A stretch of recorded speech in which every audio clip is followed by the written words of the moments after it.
listening to Your Secret is Safe with Me, non-judgmental talk about infidelity with Dr. Marie Murphy. If you're looking for new perspectives on complicated relationship issues, you've come to the right place.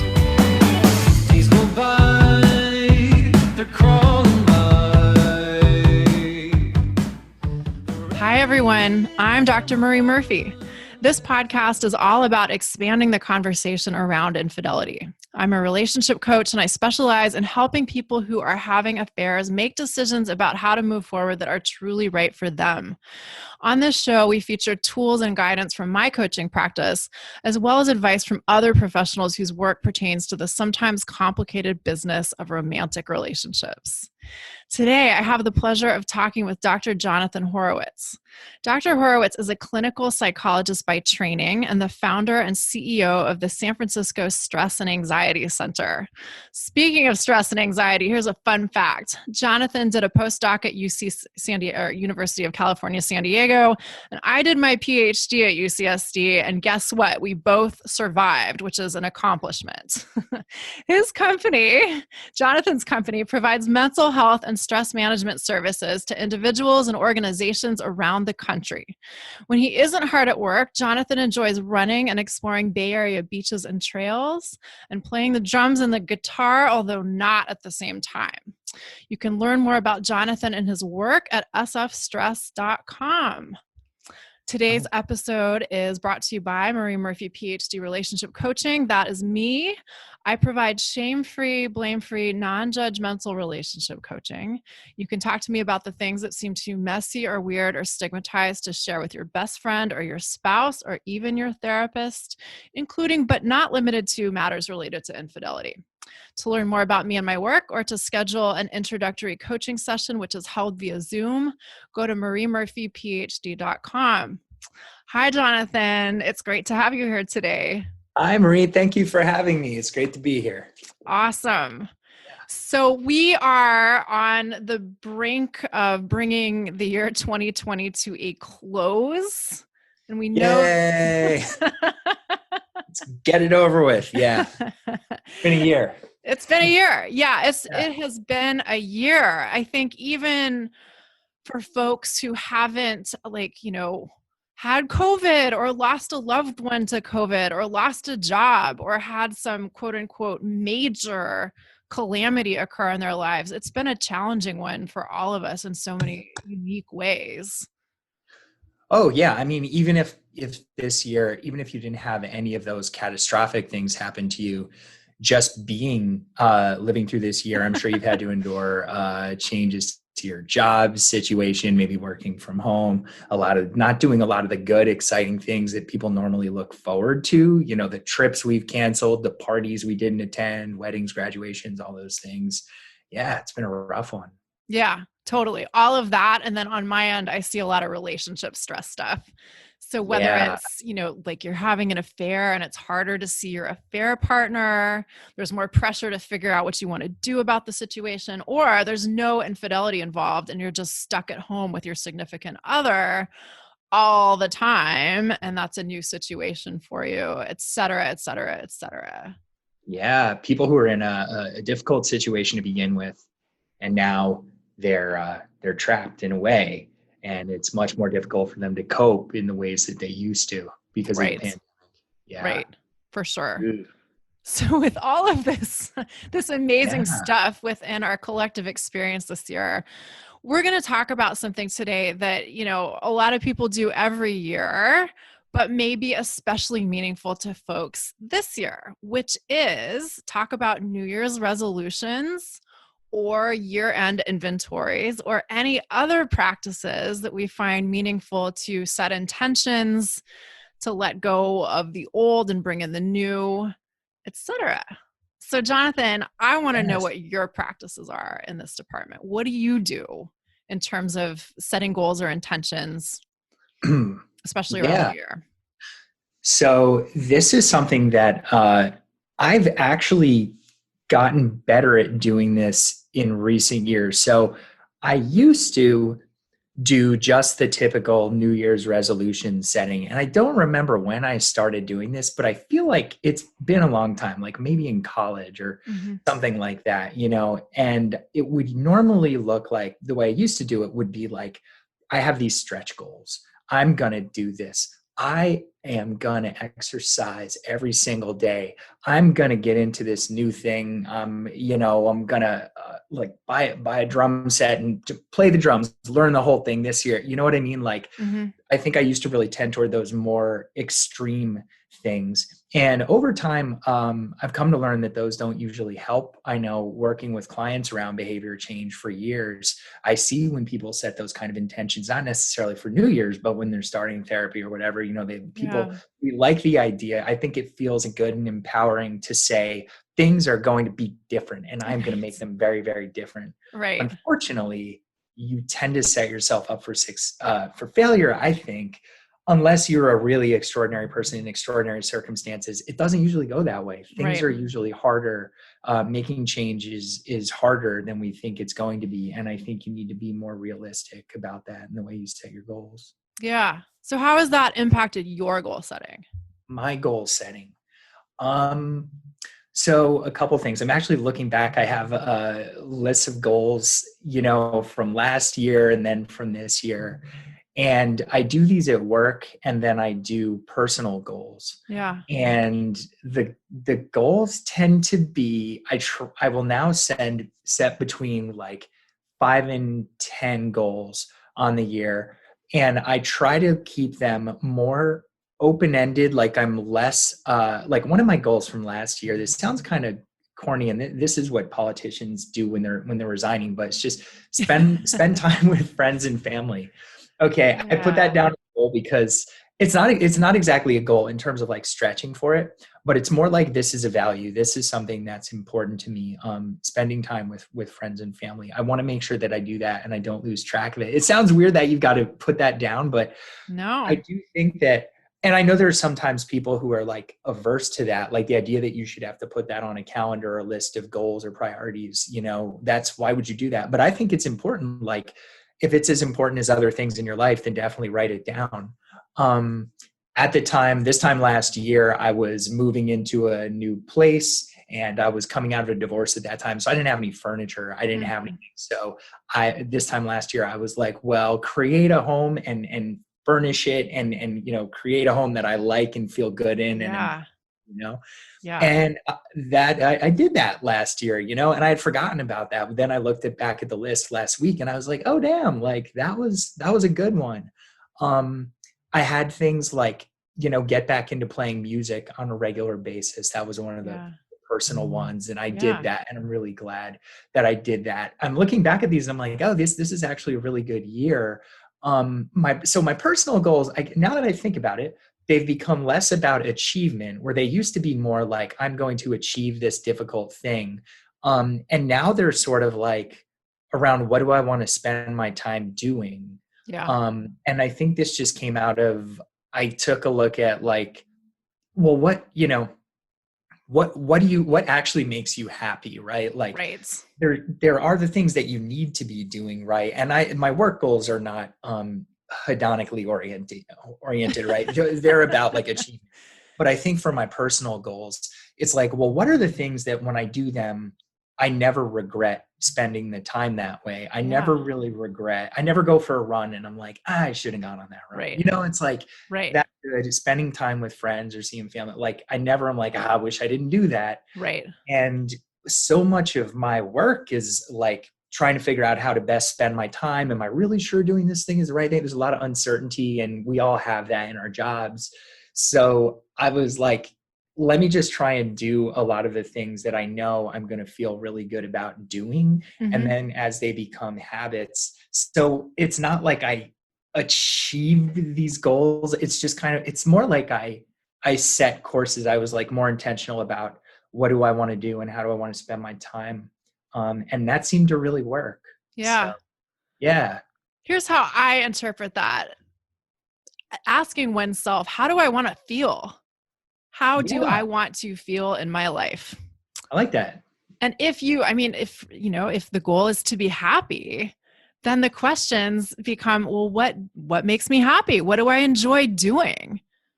And how can I do more of them? How can I arrange my life so that I get to do more of the things that bring me joy, that bring me happiness? And if I don't know what brings me happiness, but I know that I want to feel happy, how can I embark upon a process of discovery? Right. Yeah. Yeah. Yeah. Trying to figure those things out. Yeah. That can be a goal in and of itself. And that's Yeah. when people sometimes take up therapy or other kinds of Or coaching. self-investigative. What's that? Or coaching. And coaching. Yeah, Yeah. totally. Yeah, Yeah. because that gives you a structure Yeah. for exploration Yeah. of what's important to you. Yeah. Yeah. Yeah. It's so interesting that you talked about like not having your work goals hedonically oriented, pleasure oriented. And so this ties into one of my like perspectives on resolutions or change making. One thing that I have learned in business this year is that I need to be really careful about doing things because I think I should do them.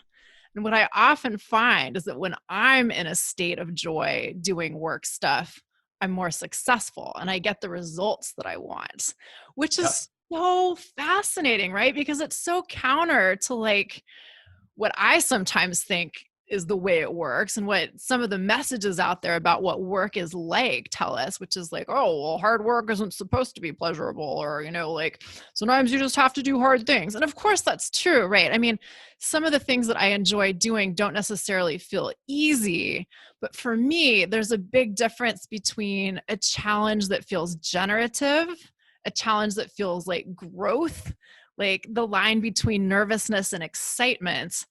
And then the feeling of like, I really don't want to do this, but I'm doing this because somebody else told me that I should, or because some other expert said this is the only way to do things. Yeah, absolutely. That's a really important thing in terms of becoming happy. I think like building a happy life. Yeah. And it's something I wish I had understood earlier in my life. Maybe it just takes time to develop that sense. I know we were talking earlier about coming out of an academic background and being in PhD programs and in doctoral programs where you find a lot of people who are clearly really good at buckling down and focusing and doing the work. Yeah. And I was good enough buckling down, focusing down, writing papers when I had to, good enough at it to get in a position to do it where I could maybe do it professionally. Mm-hmm. And it took me a long time to realize that the challenge of doing that never really felt like the kind of challenge I was like, oh, I'm excited about the thought of like writing a whole bunch of papers on this stuff. There are people who really do. Yes. Yeah, that is something I want to do. I want to take that on, but I couldn't really differentiate that. And in some ways, I mean, I'm glad I did it and I'm in a good place, but sometimes like, it was kind of a waste because the world is full of so many really difficult things you can do where you can really relish the challenge and enjoy it. So like find those things, right? Yeah, totally. And that applies to so many areas of life. And that brings me to like the very specific practice that I do myself and that I offer clients. And this is what it is. If you're listening and you have like the ability to write right now, you might want to grab something to write with. Make a list of all of the things in your life that you are doing because you think you should do them or you think you have to do them.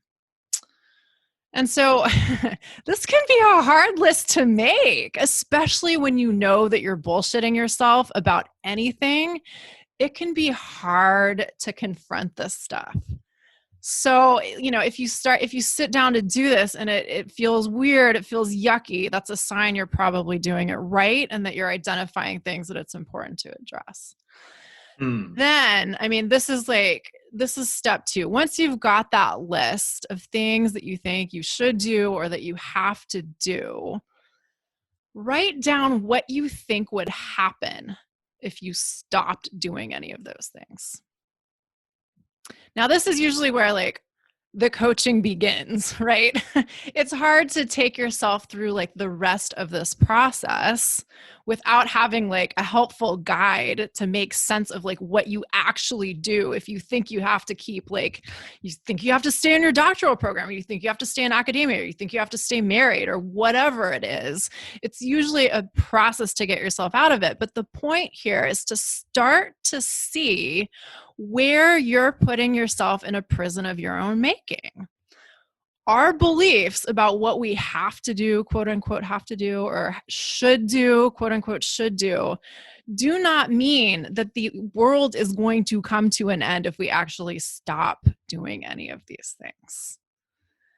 So that's like the beginning stage of this exercise. But the point here is to start to lighten your load. Like, you don't have to do all of the things that you hate doing. You really don't. And clearing all of that stuff out is a key part of making any kind of change that you want to make in your life. And I love, the thing that I think is so interesting is that we have this like sort of cultural fixation on decluttering these days, but we mostly talk about decluttering stuff. We don't always talk about like decluttering the things that we're doing or believing or engaging in that drain our joy or don't spark joy, if we're going to use the Marie Kondo language. Right. So that's something that people can do around New Year's, when they're trying to think about next year. It's almost like instead of adding new things that you're going to do, can you take action on examining your beliefs and decluttering and maybe getting rid of some habits that don't serve you well anymore? Totally. Absolutely. And for, I think whenever you find it meaningful to make change is a great time to start making change. And I personally don't believe that New Year's has to be, the moment when we're like uniquely capable of letting go of old things and bringing in new things, et cetera. As we were chatting about before we started recording, by the time this podcast episode airs, we will have gone through or at least gone over the precipice of a major astrological transition. So depending on what markers of time are meaningful to you personally, there can be many auspicious times to make a change or make changes in your life. Yeah. So depending on how you see things, and yes, so there might be different times for different people that are more favorable, and they don't necessarily have to line up with New Year's. Totally. Yeah, totally. That makes sense. I think part of why New Year's is, people like to do this around New Year's, and it does work for some people. Part of it, December, I think, brings such an awareness of, there's so much to do. There's so many commitments. There's so many obligations. Our time, really, there are so many external demands on our time during December. That it can be, there really are bad times to set new goals. If you're really stressed out and you're pulled in a million different directions, it's not a good time to try and do something, even if it's like quitting smoking or something. When I used to work in smoking cessation, we would help people plan a quit date, right? When it was auspicious for them to make that change. Yeah. So that's part of it. And then I think our culture doesn't offer that many opportunities for, what's the word, like contrition, or like wiping the slate clean, or allowing you to just say, okay, things were where they were, but it's a new beginning. I want to try something new. And New Year's is this, maybe it's overly convenient, but it's something where people feel enough like, okay, I have permission maybe that I can make these changes. Yeah, absolutely. For some people, that stuff is really powerful. And my 2 cents on that is, if it helps you, leverage it. And don't feel constrained by it. Totally. Yeah. If your New Year thing, you can have your new quarter's resolutions, your new week's resolutions, or your new day's resolutions. Yeah. Anything that helps you get the boost that you need is great. And I don't think, that we have to be tied to particular dates or whatever. Sure. But that does bring me to another point about New Year's resolutions, or any kind of resolution for that matter, that I think is really important. And this goes back to some of what you were saying about change earlier.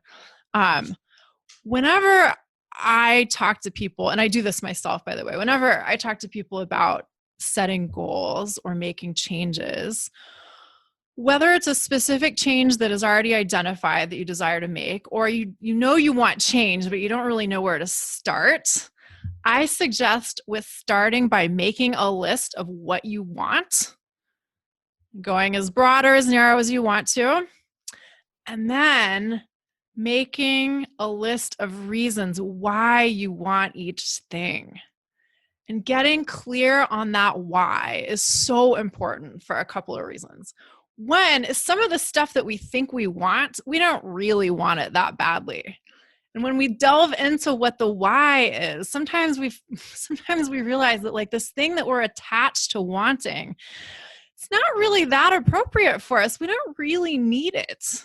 It's not really meaningful to us. Like there are so many messages out there in the cultural fog about what's good and what's valuable and what's important. And often we buy into this stuff, and that isn't necessarily a bad thing, but sometimes we end up barking up the wrong trees for a long time. Like if somebody had asked me however many years ago, like, why do you want to finish your PhD? Like that would have been a really helpful question for me to spend some time answering, but nobody asked me that question, unfortunately. Yeah.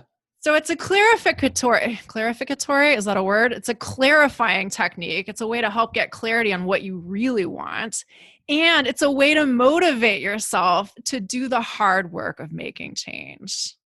It also, I would say it stimulates creativity when you ask that question. You say, I really want this thing. Okay, what is it about that thing that's so appealing? Yeah. And if you dig into that a little bit and you get past the superficial, sometimes it's going to open up different alternatives. Totally. Because this is what we do with people a lot of times when they feel like they can't get something. Yes. Right. I really want to go to Hawaii, but I can't, we're quarantined right now. Okay, well, what is it about Hawaii that you like? What is it there? Oh, okay, sunshine. All right, well, let's talk about some other alternatives where you can get that. It's kind of like an overly trite example, but no, it's not. I think it's good. Yeah, the important things in our lives, though, we can get really set on that. And to go back to the grad school kind of analogy, it's like you get into a situation where all these things are reinforced. You go into it for one reason, and then once you get there, it takes on a different meaning, and you're not even really aware of that at the time. And if you can take a step back and go, wait a minute, what was I looking for to begin with? Am I really on the right track with this? Right. Maybe you're not. Right. No, that's so true. And, what you said about the Hawaii example, I think it's really important because, no matter what, this is a generality, but I believe in this to a very great extent, whatever it is that we think we want in its external manifestation, what we really want is how we're going to feel when we have that thing or have that experience. Yeah. So there's that feeling component. Yeah. And so it's like, okay, maybe we can't go to Hawaii right now. Fine. And that kind of sucks, right? Like I like Hawaii. But what are the elements of being in Hawaii that are available to us right now? Like for me, in part, it's a feeling of ease. It's a feeling of delight. It's a feeling of relief. It's a feeling of different like tactile pleasures and sensations, et cetera, et cetera, et cetera. Like whatever is beneath that experience in terms of the feeling state you have when you get there or have it or experience it, how can you create that in your life right now? Yeah, exactly. Yeah. Where else can you get that? Where else can you find that feeling? Yeah. And then the feeling is also, you're talking about motivation before. I think getting clear on the feeling is such a huge part of staying motivated. It's like with working out, I know a big part of it is how I feel at the end of that. It's like, just feel better. Like, whoa, like I did something. Yeah. And taking a moment to tune into that feeling and notice it when you're actually in the experience can be really motivating. And then reminding yourself later, like, if I do this, I will feel this way. That can get you out of bed. Yeah, that's so true. What I always tell people and what I have reluctantly accepted for myself is that just about anything we want, requires us to be a different person in order to get it or have it or do it or be it. And that requires change. And change is hard. I mean, like, just to use the academia example again, in order to leave academia, I had to become a different kind of person. I had to become a person that believed there were other options out there for me. I had to believe that I had permission to quit something that I had committed to. And I mean, it sounds like such a small thing when you're not in that cult, but the actual doing of it when it's you and your belief system and your fears and all that stuff, it's change that only you can make, that may only be hard for you when you're doing it. But if you don't make that shift, you're not going to be able to get to where you want to be. So in order to get to where you want to be, you've got to be able to challenge your beliefs and step outside them. Yeah, absolutely. Yeah, you have to be able to believe new things usually. Yeah. This is where working with a coach or a therapist is so useful, because it's really hard to see, or even, good conversation with people who can be more objective and challenge your beliefs in that way can be so helpful. It's hard to see ourselves. You know what I mean? Like, it's hard to know the really powerful beliefs that are running us, the really deeply held assumptions that we have. We're just not aware of them. And sometimes those things surface and it's like, whoa, that's what's been going on here. Right. That's what I've been believing the whole time. Right. Yeah. Right. Absolutely. And I mean, and in sort of coaching speak, like, the reason why this happens is because we believe the things that we think are actually true. We don't think they're optional. We think that is our reality. These are our circumstances that we don't have the power to change, when in reality, we absolutely do have the power to change, because there's always more than one thing that can be true about any given situation, any given slice of life. There's always more than one option. Right. So when people come in to see you for coaching initially, are you able to see in them almost immediately, like, okay, this is where you think you're trapped. This is where you think you don't have freedom in there, Well, often the answer is, to some extent, yes. But my job, as I see it, is to help people see their own story, as a narrative that they've created that has particular implications. Because when we think something is a certain way, we respond to that situation in our life a certain way.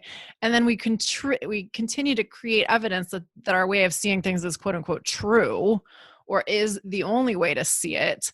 And then we create more circumstances that reflect that. And so this becomes like, we're building our own reality one block at a time.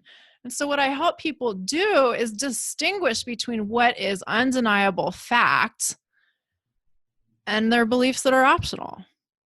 Yeah. And then you get to choose. And I try to hold off on like offering my take too much, because the tool that people can take with them forever and ever is the ability to distinguish between their perceptions and then, the reality that they have to respond to in one way or another.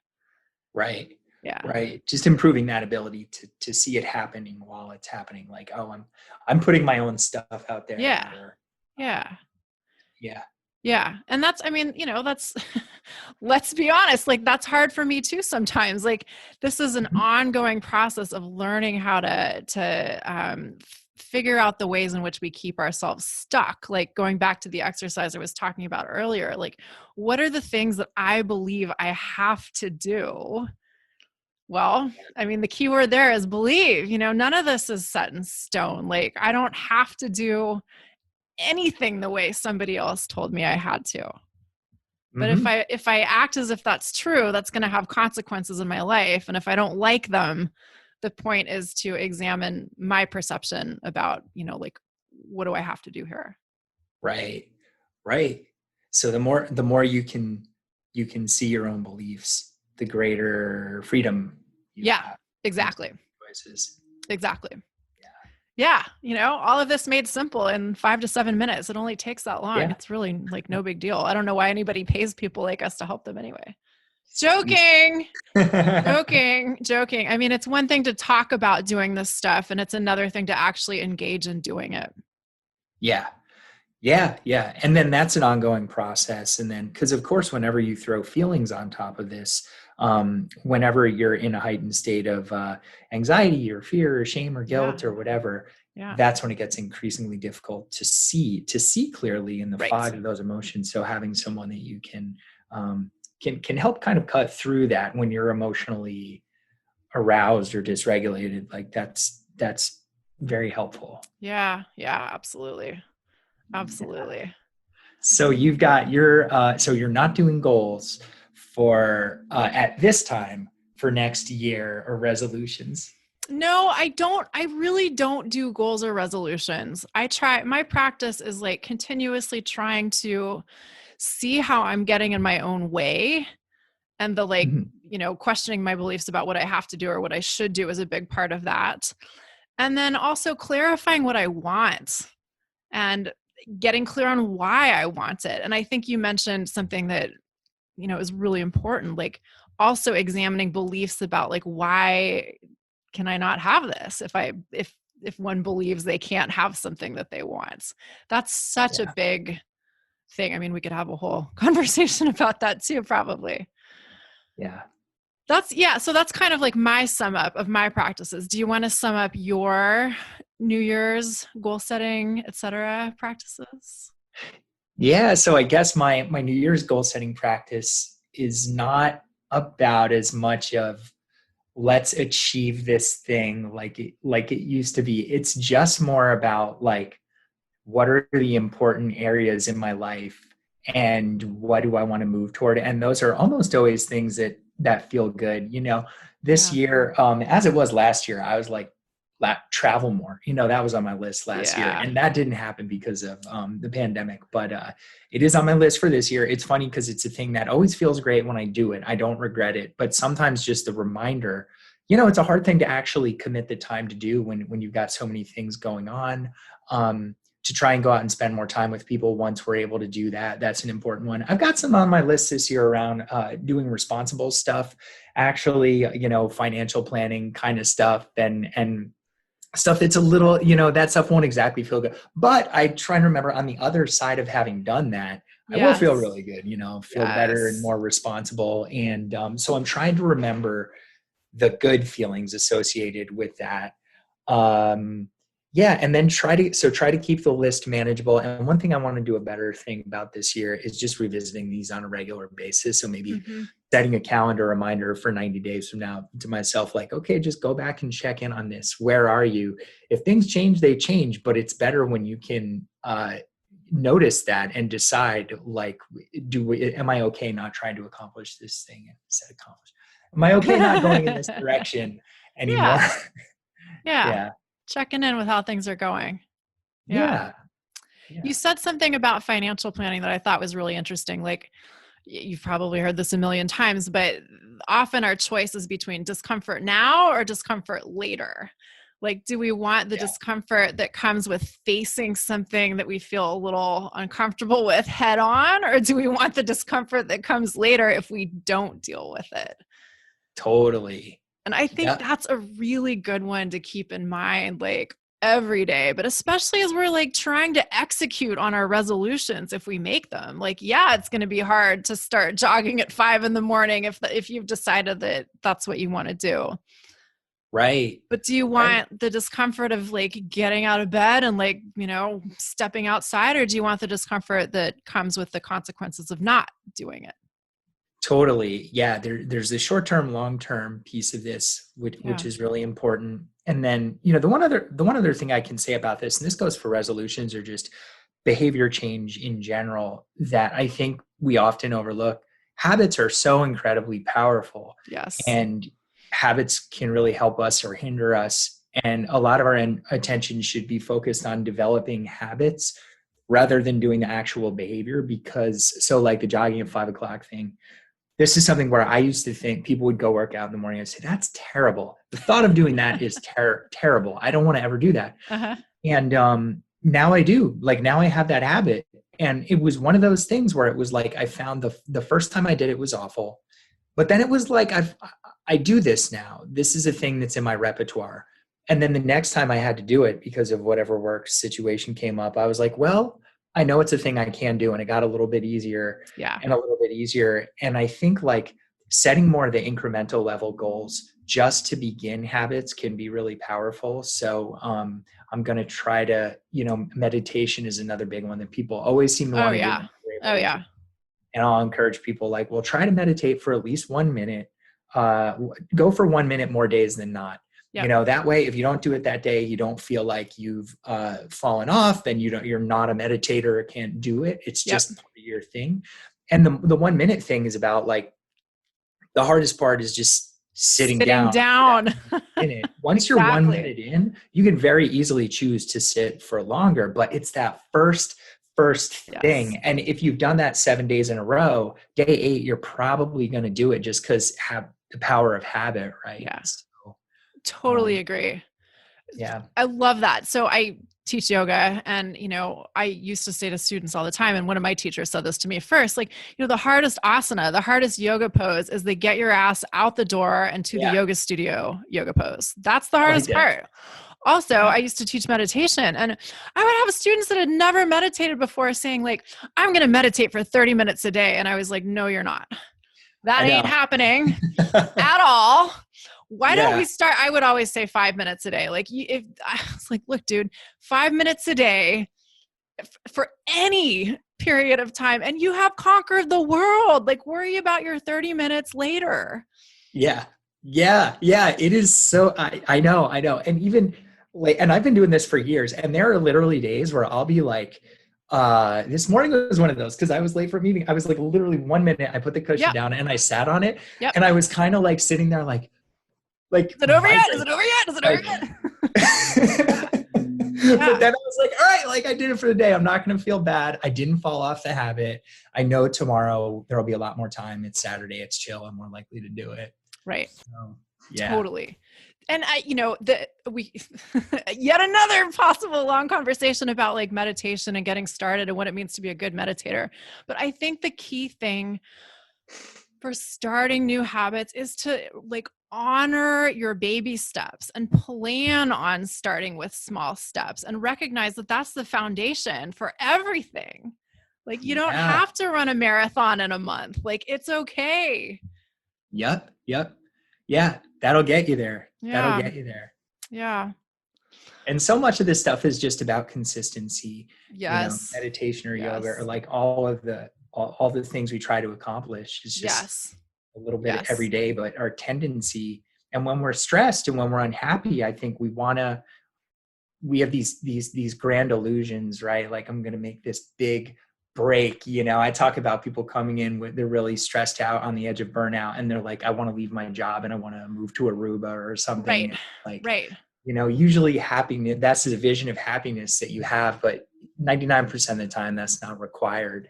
It's just incremental, consistent changes. Yeah, absolutely. Absolutely. And I think this is also a promise to people who are struggling and suffering and want that magic button.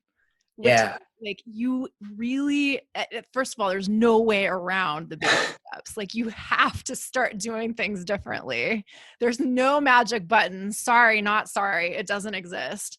But when you start to shift your practices and engage in new habits consistently, like everything is yours. Like everything you want is possible. Yeah. It's really true. Yeah. That's a good thing to remember as you're setting your intentions for the new year. Exactly. So that I think is like a good note for us to end on. Like everything's possible. Well, I probably won't turn into a magical unicorn princess like I've been planning to, but I can emulate that. I can find the feeling state that comes along with that. But that aside, don't sell yourself short. You know what? That's head in that direction. I will not become a professional football player, even if I wanted to, and that's okay. That's okay. But honor the small efforts, honor the mistakes, honor the fact that it's not going to be perfect. Like, even if you miss a day of meditating or whatever it is, like, it's okay. It's okay. Yeah. There's still the next day to do it. Yeah. We don't have to be, it's not like you're perfect or it's all over. Yeah, exactly. I love it. I'm all inspired now. Awesome. Right. Awesome. Yeah, this is fun.